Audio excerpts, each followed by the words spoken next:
મિત્રો, કુંવારા મરી જજો, પણ આ 3 લક્ષણવાળી સ્ત્રીઓ સાથે ક્યારેય પણ લગ્ન કરતા નહીં. નમસ્કાર દર્શક મિત્રો, ફરીવાર આપનું હાર્દિક સ્વાગત છે આપણી આ યુટ્યુબ ચેનલમાં. મિત્રો, આજના વિડીયોમાં અમે એક એવી કહાની લઈને આવ્યા છીએ જેમાંથી તમને શીખવા મળશે કે કેવી 3 લક્ષણવાળી સ્ત્રીઓથી આપણે બચીને રહેવું જોઈએ અને એવી સ્ત્રીઓ સાથે ક્યારેય પણ લગ્ન ન કરવા જોઈએ જેથી તમે જીવનમાં ક્યારેય પણ હેરાન નહીં થાવ. મિત્રો, આ કહાની તમારા માટે ખૂબ જ જ્ઞાનવર્ધક અને મોટિવેશનલ છે. આ કહાનીમાંથી તમને ખૂબ જ જાણકારી મળશે અને બોધ પણ મળશે. મિત્રો, તમને બધાને વિનંતી છે કે આ કહાનીને શરૂઆતથી લઈને અંત સુધી જરૂર સાંભળજો અને વિડીયોમાં અંત સુધી જરૂરથી બન્યા રહેજો અને વિડીયોને સ્કીપ ના કરતા. જો તમે અમારી ચેનલ પર પહેલી વાર આવ્યા હોય તો અમારી ચેનલને સબસ્ક્રાઇબ જરૂરથી કરી દેજો અને કોમેન્ટ બોક્સમાં જય શ્રી કૃષ્ણ જરૂરથી લખજો જેથી ભગવાન શ્રી કૃષ્ણની કૃપા આપણા ઉપર હંમેશા બની રહે. તો ચાલો મિત્રો, તમારો કિંમતી સમય બગાડ્યા વગર કહાનીની શરૂઆત કરીએ. મિત્રો, એક સમયની વાત છે. કોઈ એક જંગલમાં એક પોપટ અને મેનાની જોડી એક ઝાડ ઉપર બેઠી હતી. પોપટે મેનાને કહ્યું, હે મેના રાણી, આજનો સમય ઘણો બધો બદલાઈ ગયો છે. મેનાએ પોપટને કહ્યું, સ્વામી, એવો કયો સમય અત્યારે બદલાઈ ગયો છે? ત્યારે પોપટ મેનાને કહે છે કે મેના રાણી, આજનો સમય એટલો બધો બદલાઈ ગયો છે કે આજકાલની સ્ત્રીઓ અને છોકરીઓ ખૂબ જ સ્વાર્થી બની ગઈ છે. કેમ કે સ્ત્રીઓ પોતાના સ્વાર્થ માટે કંઈ પણ કરવા માટે તૈયાર થઈ જાય છે. જે કામ તેમણે ક્યારેય પણ ન કરવું જોઈએ તે સ્વાર્થ માટે તે કામ કરવા માટે તૈયાર થઈ જાય છે. ત્યારે મેના કહે છે, હે સ્વામી, હું તમારી આ વાતથી સહેમત નથી. તમે અમારી સ્ત્રી જાતિની બુરાઈ કરી રહ્યા છો. સ્ત્રીઓ ક્યારેય સ્વાર્થી હોતી નથી. ત્યારે પોપટ કહે છે કે ના મેના, મારી વાત ઉપર વિશ્વાસ કર. ત્યારે મેના કહે છે કે ના સ્વામી, હું તમારી વાત ઉપર વિશ્વાસ નહીં કરી શકું. ત્યારે પોપટ મેનાને કહે છે કે જો તને વિશ્વાસ નથી તો હું તને એક કહાની સંભળાવું છું અને આ કહાનીને સાંભળ્યા પછી તને વિશ્વાસ થઈ જશે કે તમારી સ્ત્રી જાતિ કેટલી સ્વાર્થી બની ગઈ છે. પોતાના સ્વાર્થ માટે કેટલાય ખરાબ કામ કરવા માટે તે તૈયાર થઈ જાય છે. ત્યાર પછી મેના કહે છે કે ભલે સ્વામી, હવે તમે કહાની સંભળાવો અને મને એ સાબિત કરી બતાવો કે અમારી સ્ત્રી જાતિ સ્વાર્થી છે કે નહીં. મિત્રો, ત્યારે તે પોપટ મેનાને એક કહાની સંભળાવે છે. પોપટ કહે છે, હે મેના, એક સમયની વાત છે. એક નગરમાં 3 મિત્રો રહેતા હતા. એક રાજાનો દીકરો હતો જે રાજકુમાર હતો, એક વાણિયાનો દીકરો હતો અને એક સાહુકારનો દીકરો હતો.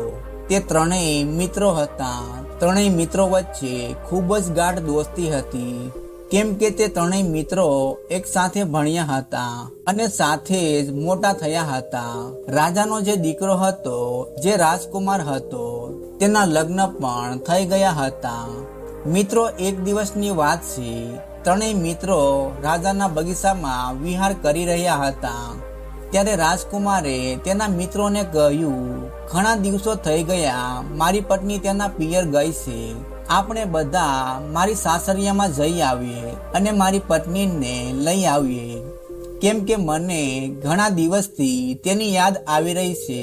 ત્યાર પછી તેના બંને મિત્રો, જે એક વાણિયાનો દીકરો હતો અને એક સાહુકારનો દીકરો હતો, તેમણે રાજકુમારને કહ્યું, તું તો તારા સાસરિયામાં જઈશ, તું તો ત્યાં એસો આરામથી રહીશ, પણ અમે બંને ત્યાં ક્યાં રહીશું?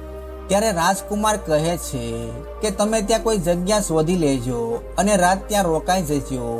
હું સવારે મારી પત્નીને લઈને આવી જઈશ.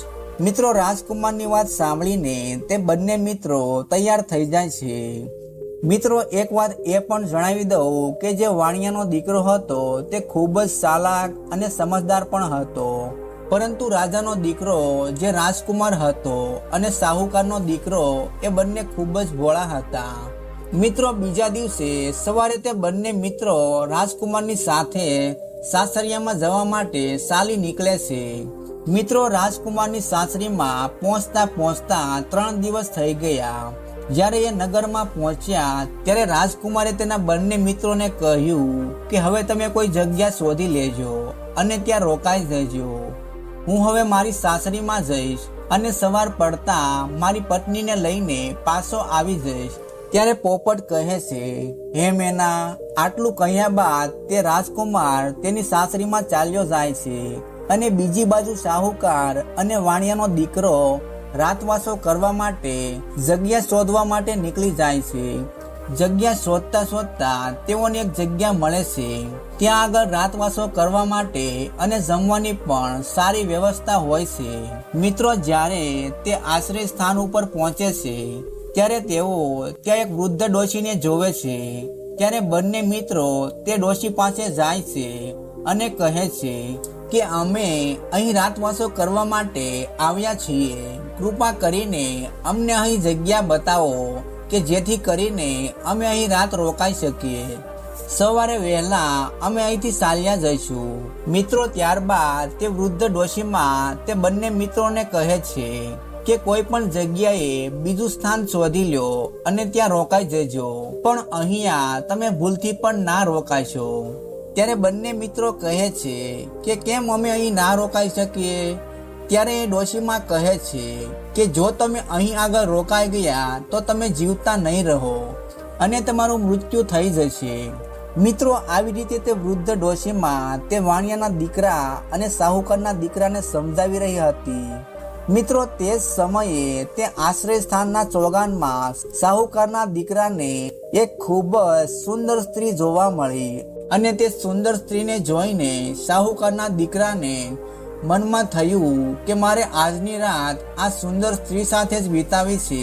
મિત્રો, આ બાજુ તે વૃદ્ધ ડોશીમાં તે દીકરાઓને સમજાવી રહી હતી, પણ શાહુકારનો દીકરો તે માને જ નહીં। મિત્રો, તે સમયે તે શાહુકારનો દીકરો વાણિયાના દીકરાને કહેવા લાગ્યો કે તું હવે તારી રીતે જગ્યા શોધી લેજે અને ત્યાં રોકાઈ જજે।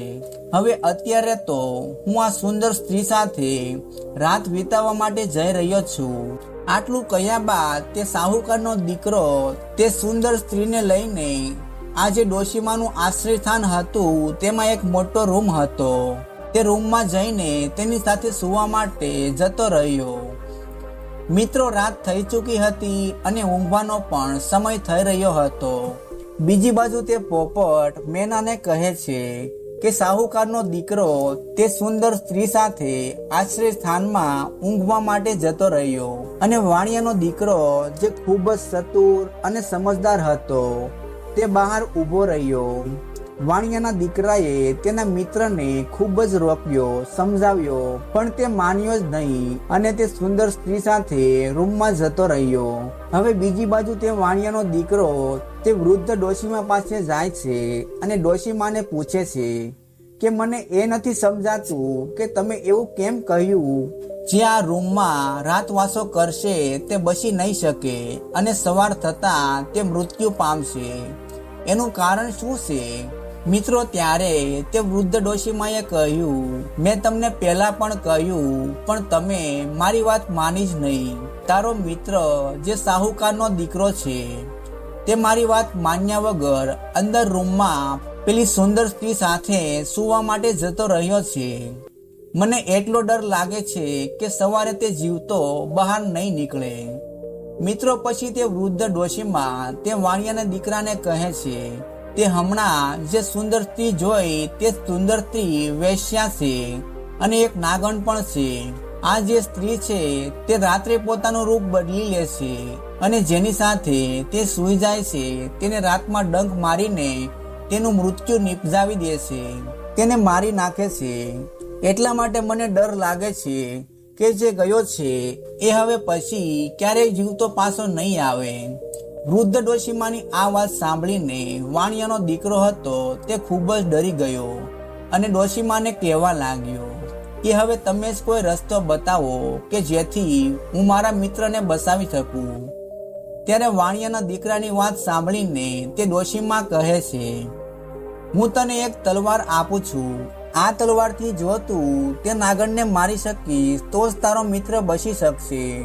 વાણિયાનો દીકરો ચતુર હતો અને સમજદાર પણ હતો, તેથી તેણે ડોશીમાને કહ્યું, ડોશીમા લાવો તલવાર, હું કોઈ પણ ભોગે મારા મિત્રને બચાવીશ, પછી ભલે ને મારે મારો જીવ પણ આપી દેવો પડે.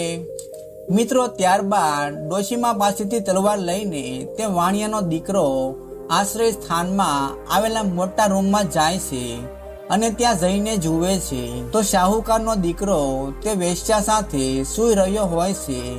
ત્યારે બાજુમાં એક ખૂણામાં તે વાણિયાનો દીકરો બેસી જાય છે અને બેઠો બેઠો વાણિયાનો દીકરો વિચારતો હોય છે, એ રાહ જોતો હોય છે કે ક્યારે આ સ્ત્રી પોતાનું રૂપ બદલીને નાગણના રૂપમાં આવી જાય અને હું તલવારથી તેને મારી નાખું.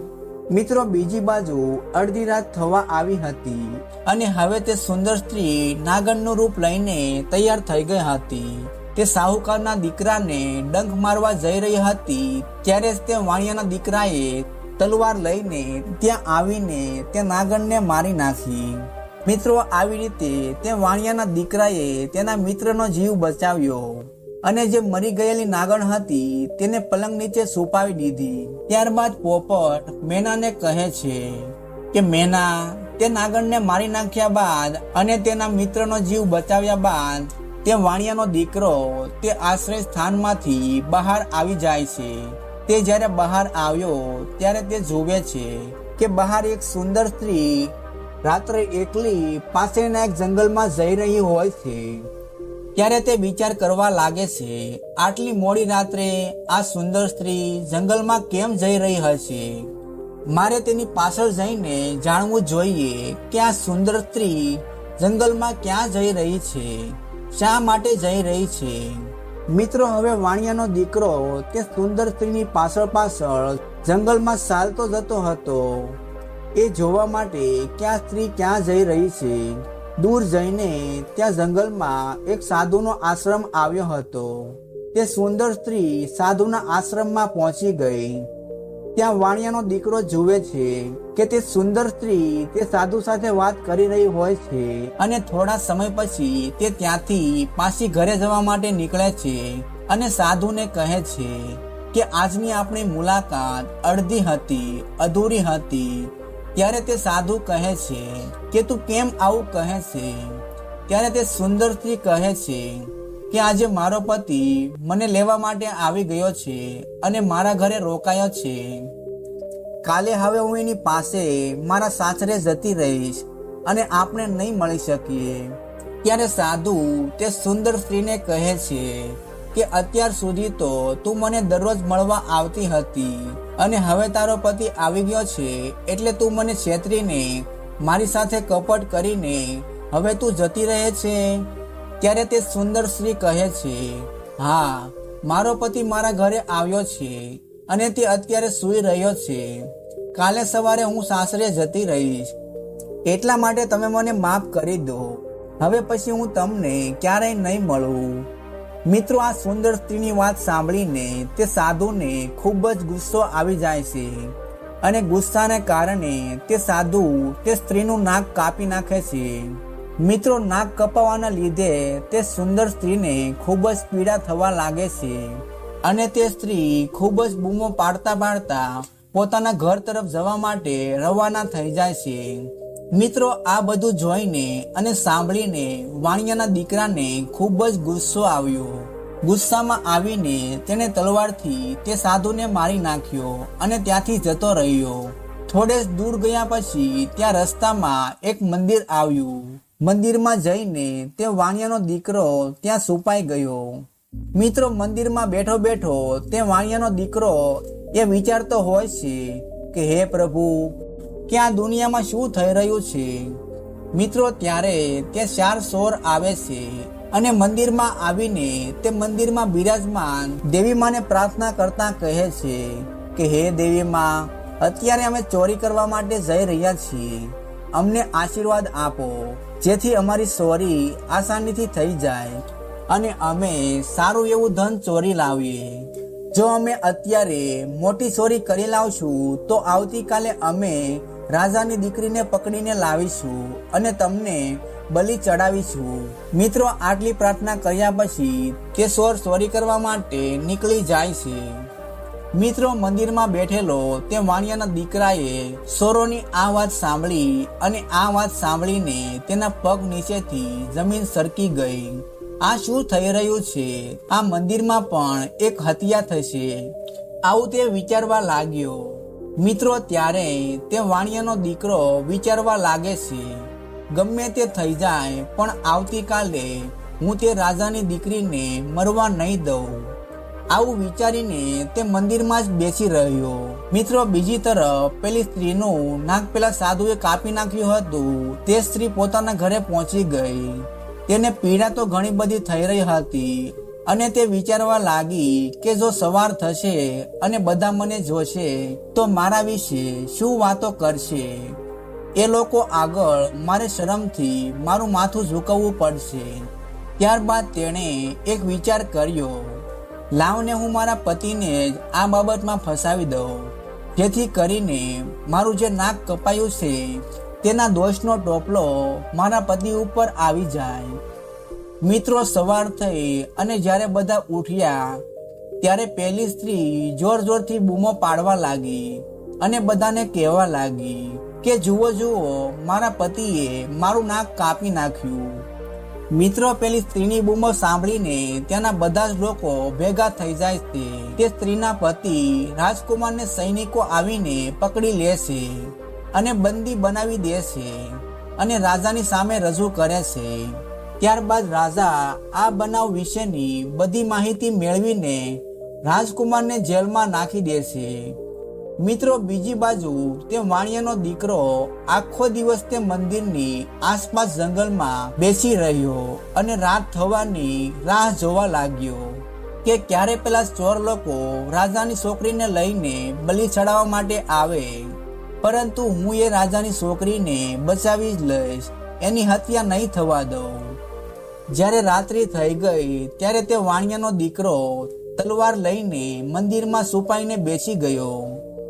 મિત્રો બીજી બાજુ અડધી રાત થઈ ગઈ હતી ત્યારે તે ચોર લોકો રાજાની છોકરીને સાથે લઈને આવે છે અને મંદિરની બહાર બેસી જાય છે. મિત્રો ત્યાં ચોર બેઠા બેઠા એકબીજા સાથે વાતો કરી રહ્યા હતા અને દેવીમાનો આભાર માની રહ્યા હતા કે આજે તો ખૂબ જ મોટી ચોરી કરી છે અને હવે આપણે ખૂબ જ પૈસાવાળા બની જઈશું. આવું વિચારતા વિચારતા તેમાંનો એક ચોર બોલ્યો કે હવે રાહ ના જુઓ અને આ રાજાની છોકરીને દેવીમાની સામે લઈ જઈને બલિ ચડાવી દો. મિત્રો તે 4 ચોરમાંથી એક ચોર રાજાની છોકરીને લઈને મંદિરમાં જાય છે અને દેવીમાં સામે ઊભો થઈ જાય છે. જેવો જ તે ચોર રાજાની દીકરીને મારવા માટે તેની બલિ ચડાવવા માટે જાય છે ત્યાં તરત તલવાર લઈને બેઠેલા તે વાણિયાના દીકરાએ તે ચોરની જ બલિ ચડાવી દીધી, જેથી રાજાની દીકરી બચી ગઈ. બીજી બાજુ ચોર પાછો ના આવ્યો એટલે બહાર બેઠેલા ચોરમાંથી એક ચોર બોલ્યો કે કેમ આટલી બધી તેને વાર લાગી, તેણે બલિ ચડાવી કે નહીં, લાવ હું ત્યાં જઈને જોઈ આવું. મિત્રો જ્યારે તે બીજો ચોર મંદિરમાં પ્રવેશે છે અને તે વાણિયાનો દીકરો તલવાર લઈને બેઠો જ હોય છે અને તરત જ તે બીજા ચોરને પણ તલવારથી મારી નાખે છે. મિત્રો ત્યારબાદ બાકી રહેલા 2 ચોરોને પણ આ જ રીતે તે વાણિયાના દીકરાએ મારી નાખ્યા અને રાજાની દીકરી હતી તેની રક્ષા કરીને બચાવી લીધી. મિત્રો હવે 4 ચોર મરી ગયા હતા. ત્યારબાદ વાણિયાનો દીકરો રાજાની દીકરીને કહે છે કે ચાલો હું તમને તમારા ઘરે મૂકી જાઉં. રાજાની દીકરી ખૂબ જ ગભરાઈ ગયેલી હોય છે. તે વાણિયાના દીકરા સાથે પોતાના ઘરે પહોંચે છે. ત્યારબાદ મિત્રો પોપટ મેનાને કહે છે કે રાજાની દીકરી તે વાણિયાના દીકરાને પ્રેમ કરવા લાગે છે અને વાણિયાના દીકરાને કહે છે કે મારે તારી સાથે લગ્ન કરવા છે. મિત્રો વાતોમાં ને વાતોમાં જ બંને જણા દીકરીના ઘરે પહોંચી ગયા અને ત્યાં પહોંચ્યા પછી તે વાણિયાનો દીકરો રાજાની દીકરીને કહે છે કે ના, મેં તમારી રક્ષા કરી છે. એનો મતલબ એવો નથી કે મારે તમારી સાથે લગ્ન કરવા જોઈએ. તમારી સાથે લગ્ન કરવા માટે હું તૈયાર નથી.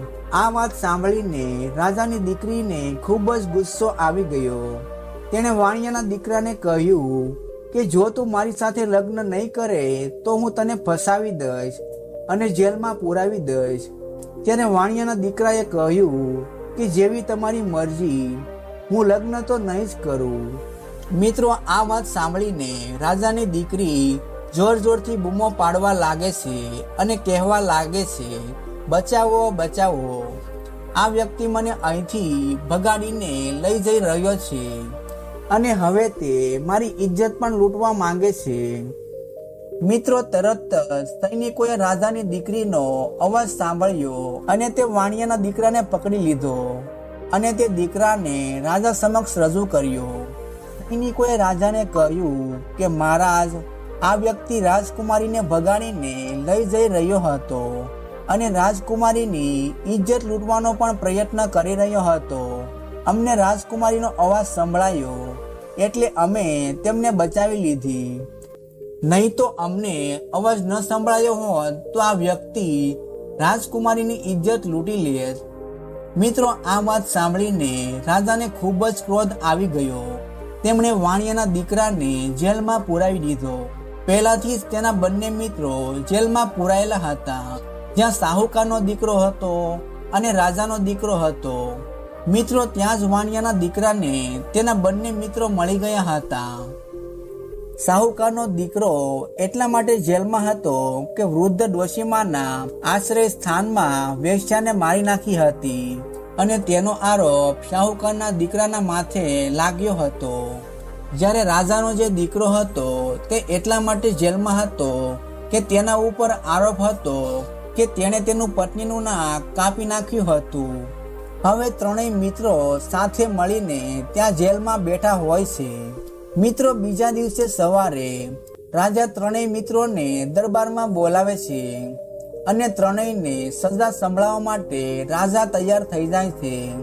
દરબાર ખીચોખીચ ભરાયેલો હતો અને ત્યારે રાજાએ સૌથી પહેલા શાહુકારના દીકરાને પાસે બોલાવ્યો અને કહ્યું, તું ક્યાંનો રહેવા વાળો છે અને તારું નામ શું છે? ત્યારે શાહુકારના દીકરાએ કહ્યું, હું શાહુકારનો દીકરો છું. અને રાજાએ તેને કહ્યું, હવે તું એ જણાવ કે તે વેશ્યાને શું કરવા મારી હતી. મિત્રો, હવે શાહુકારના દીકરાને તો કશું પણ ખબર નહોતી. તેને એ પણ ખબર નહોતી કે તે વેશ્યાની હત્યા કોણે કરી હતી. રાજાએ ફરીથી પૂછ્યું, તું ચૂપચાપ કેમ ઊભો છે? જલ્દી જણાવ કે તે વેશ્યાની હત્યા કેમ કરી છે. ત્યારે તે વાણિયાનો દીકરો વચ્ચે બોલે છે અને મહારાજને કહે છે કે હે રાજાજી, મને ક્ષમા કરો કેમ કે હું વચ્ચે બોલી રહ્યો છું. આને કશું પણ ખબર નથી. એને વેશ્યાની હત્યા નથી કરી કેમ કે વેશ્યાની હત્યા મેં કરી છે. ત્યારે રાજાએ વાણિયાના દીકરાને પૂછ્યું કે હવે તું જણાવ કે તે વેશ્યાની હત્યા કેમ કરી છે. ત્યારે તે વાણિયાના દીકરાએ તે રાત્રે બનેલી સમગ્ર ઘટના તે રાજાને કહી સંભળાવી અને તેણે એ પણ કહ્યું કે જો તમને મારી વાત ઉપર વિશ્વાસ ન આવતો હોય તો તમે અત્યારે ત્યાં કોઈને મોકલીને તપાસ કરાવો અને તે આશ્રય સ્થાનમાં, તે ઓરડામાં, તે પલંગની નીચે હજુ પણ તે વેશ્યાની લાશ પડેલી છે. મિત્રો, આ સાંભળીને રાજાએ પોતાના સૈનિકોને તે આશ્રય સ્થાનમાં મોકલ્યા અને તે સૈનિકોએ જોયું તો સાચે જ તે પલંગની નીચે તે વેશ્યા જેણે નાગરનું રૂપ લીધું હતું તેની લાશ ત્યાં પડી હતી. આ વાત તે સૈનિકોએ આવીને રાજાને જણાવી. આ વાત સાંભળીને રાજા ખૂબ જ ખુશ થયો અને વાણિયાના દીકરાને કહ્યું કે હું તારાથી ખૂબ જ ખુશ છું કે તે તારા મિત્રનો જીવ બચાવવા માટે પોતાના જીવની પરવા કર્યા વગર તે ઈચ્છાધારી નાગરનું વધ કર્યું છે. હવે મિત્રો, રાજા તે શાહુકારના દીકરાને છોડી મૂકે છે. હવે તે રાજા તે રાજકુમારને બોલાવે છે અને તે રાજકુમારને પૂછે છે કે હવે તું જણાવ કે તારી પત્નીનું નાક તે કેમ કાપ્યું છે. મિત્રો હવે તે રાજકુમારને પણ ખબર નહોતી કે તેની પત્નીનું નાક કોણે કાપ્યું હતું, પરંતુ તે રાજકુમાર ચૂપચાપ ત્યાં ઊભો હતો. રાજાએ ફરી પૂછ્યું કે બતાવ કે કેમ તારી પત્નીનું નાક તે કાપ્યું છે. મિત્રો ત્યારે પણ વાણિયાના દીકરાએ રાજાને કહ્યું, રાજાજી મને ક્ષમા કરો, પણ આ જે રાજકુમાર છે તેને નથી ખબર કે તેની પત્નીનું નાક કોણે કાપ્યું, પણ મને ખબર છે કે તેની પત્નીનું નાક કોણે કાપ્યું છે. હું તમને સમગ્ર ઘટના જણાવું છું. હવે તે વાણિયાના દીકરાએ તે રાત્રે બનેલી સમગ્ર ઘટના રાજાને જણાવી દીધી. ત્યારે રાજાએ કહ્યું કે હું તારી વાત ઉપર કેવી રીતે વિશ્વાસ કરું. ત્યારે વાણિયાનો દીકરો કહે છે, અત્યારે તમે તમારા સૈનિકોને જંગલમાં આવેલા તે આશ્રમ પર મોકલો. તે સાધુની લાશ પણ ત્યાં જ પડી હશે. ત્યાર પછી તે સૈનિકો જંગલમાં જઈને તે આશ્રમ પર પહોંચે છે અને તેઓ તે સાધુની લાશને જુએ છે. પાછા રાજમહેલમાં આવીને રાજાને કહે છે કે મહારાજ, આ વાણિયાની વાત એકદમ સાચી છે. ત્યાં આગળ તે સાધુની લાશ પડી છે. મિત્રો આ સાંભળીને રાજા તે રાજકુમારને પણ છોડી દે છે. રાજકુમાર પણ બચી જાય છે. મિત્રો ત્યારે પોપટ મેનાને કહે છે કે હવે વાણિયાના દીકરાની વારી આવી છે. તેણે રાજા સામે પોતાના બંને મિત્રોને બચાવી લીધા હતા. મિત્રો હવે રાજા તે વાણિયાના દીકરાને કહે છે, તે તો તારા બંને મિત્રોની જિંદગી બચાવી લીધી, પણ હવે તું મને એ જણાવ કે તું મારી દીકરીને પકડીને કેમ લઈ જઈ રહ્યો હતો? તું કેમ મારી દીકરીની ઇજ્જત લૂંટવા માંગતો હતો? હવે તું નહીં બચે. મિત્રો હવે તે વાણિયાનો દીકરો કહે છે કે મહારાજ, મને ક્ષમા કરો. તમારી દીકરીએ મને ફસાવ્યો છે. કેટલાક ચોર તમારી દીકરીની બલિ ચડાવવા માટે લઈ ગયા હતા. હું તે સમયે ત્યાં મંદિરમાં જ હતો અને મારા હાથમાં તલવાર પણ હતી, કેમ કે હું તે સમયે પેલા સાધુને મારીને આવ્યો હતો. અને જ્યારે તે ચોર વારા ફરતી તમારી દીકરીને બલિ ચડાવવા માટે આવ્યા ત્યારે મેં બધા જ ચોરોને મારી નાખીને તમારી દીકરીને બચાવી હતી. તમારી દીકરીની રક્ષા કરી છે. જો તમને મારી વાત ઉપર વિશ્વાસ ન આવતો હોય તો અત્યારે તે ચોરોની લાશ તે જ મંદિરમાં પડેલી છે, તો તમે તમારા સૈનિકોને મોકલીને ત્યાં તપાસ કરી શકો છો. મિત્રો ત્યારે રાજા સૈનિકોને તે મંદિરમાં મોકલે છે અને એ સૈનિકો મંદિરે પહોંચે છે અને જુએ છે તો તે ચારેય ચોરોની લાશ ત્યાં જ પડી હતી.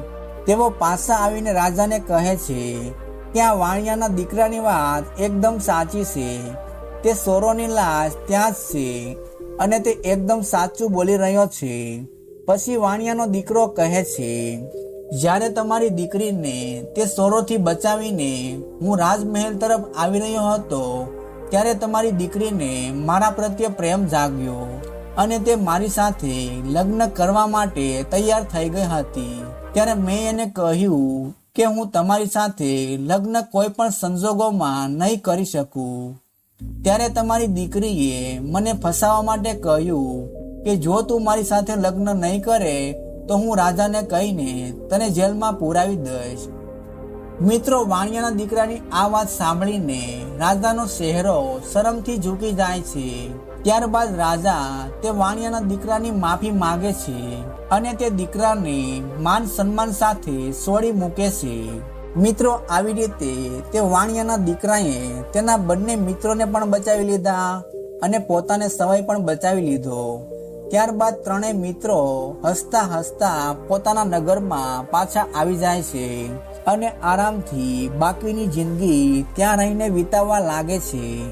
મિત્રો હવે તે પોપટ મેનાને કહે છે કે મેના, જોયું ને, આ રીતે અત્યારે સમગ્ર સ્ત્રી જાતિ સ્વાર્થી બની રહી છે અને પોતાના સ્વાર્થ માટે ગમે તેટલું પણ ખરાબ કામ કરવા માટે તે તૈયાર થઈ જાય છે.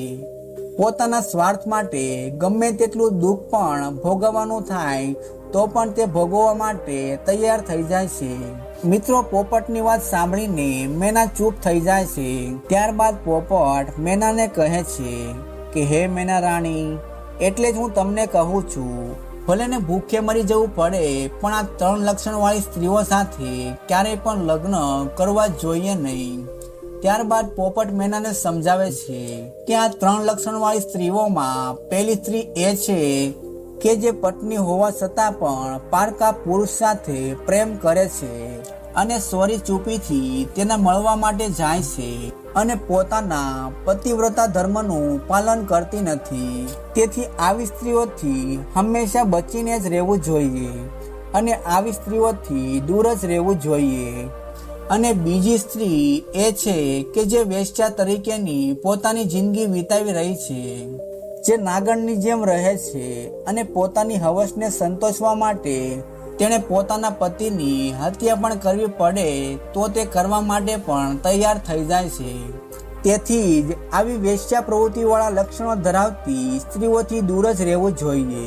આવી સ્ત્રીઓ સાથે ક્યારેય પણ લગ્ન કરવા માટેની ઈચ્છા ન કરવી જોઈએ. પછી પોપટે કહ્યું, હે મેના, ત્રીજી સ્ત્રી એ છે કે જેનો જીવ કોઈ વ્યક્તિ બચાવે, જે મરવા માટે જઈ રહ્યું હોય અને કોઈ તેનો જીવ બચાવે અને તે વ્યક્તિ સાથે જ તે સ્ત્રી લગ્ન માટેની ઈચ્છા જાહેર કરે, તેની સાથે જ ખરાબ વર્તન કરે અને તે સામેવાળો વ્યક્તિ તે સ્ત્રી સાથે લગ્ન કરવા ન માંગતો હોય, પછી તે સ્ત્રી તે વ્યક્તિને ખોટી રીતે ફસાવીને મારી નાખે અથવા તેને જેલમાં પુરાવી દે અથવા તેને સજા અપાવે, તો આવી સ્ત્રીઓ સાથે પણ લગ્ન ન કરવા જોઈએ અને આવી સ્ત્રીઓથી દૂર જ રહેવું જોઈએ. મિત્રો, આ કહાની ઉપરથી આપણને એ જાણવા મળે છે, ભલે કુંવારા મરી જજો પણ ક્યારે પણ આવી 3 લક્ષણવાળી સ્ત્રીઓ સાથે લગ્ન કરતા નહીં અને આવી સ્ત્રીઓથી હંમેશા બચીને જ રહેવું જોઈએ. આવી સ્ત્રીઓથી દૂર જ રહેવું જોઈએ, જેથી તમે જિંદગીમાં ક્યારેય પણ ફસાશો નહીં અને જિંદગીમાં ક્યારેય પણ દુઃખી નહીં થાવ અને ક્યારેય પણ તમારે જિંદગીમાં રડવું પણ નહીં પડે અને તમારે ક્યારેય પણ જીવનમાં પસ્તાવું નહીં પડે. તો મિત્રો, આ કહાની તમને કેવી લાગી કોમેન્ટ કરીને જરૂર જણાવજો. ચેનલ ઉપર જો નવા હોય તો ચેનલને સબસ્ક્રાઇબ કરીને બાજુમાં આપેલ બેલ આઇકોનને પણ દબાવીજો. આપણે મળીશું આવા જ એક નવા વિડીયો સાથે. ત્યાં સુધી મસ્ત રહો, ખુશ રહો અને હસતા રહો. વિડીયો જોવા બદલ ખૂબ ખૂબ આભાર.